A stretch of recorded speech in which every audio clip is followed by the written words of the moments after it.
Žalioji energetika tai yra švaresnis oras, tai yra galimybė pasigaminti savo elektrą ir būti nepriklausomiems nuo kitų energijos šaltinių.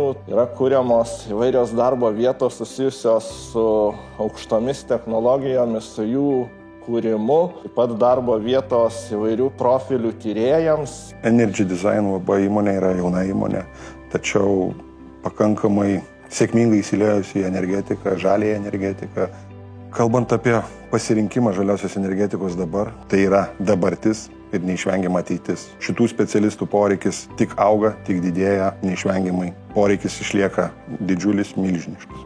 Kas liečia studentų praktikas, įsidarbinimą, tikrai esam lankstus šito klausimu. Studentai gali atlikti tiek praktiką, tiek yra atvejų, kad užsiliko po praktikos, įsidarbino, netgi turim studentų studijuojančių 3. kurse, 4. kurse, kurie sėkmingai ir darbuojasi. Sudarom lankstų grafiką, susidėliojam pagal būtent poreikius, jeigu reikia išleidžiam kažkokių atostogų, mokslo atostogų, būtent kas liečia specifiką, nes būtent, ką mes akcentuojam, mokslas yra pirmoje vietoje.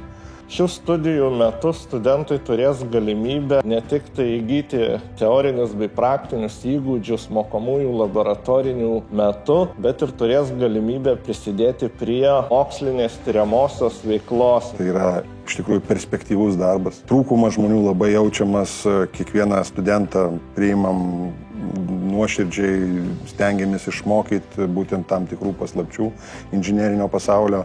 Jeigu jis yra linkęs mokintis, tikrai mes jį pasiliekam. Be abejo, tai yra žaliosios energetikos pakraipos specialistai, kurie baigia tą mokslą, tada jie turi perspektyvas augti kaip specialistai, įgyti tam tikrą kvalifikaciją, išsilaikyti atestacijas ir būti šitos srities profesionalai. Žalioji energetika yra ir darbas, ir misija, ir gyvenimo būdas. Rinkti žalią energetiką ir nesuklyti.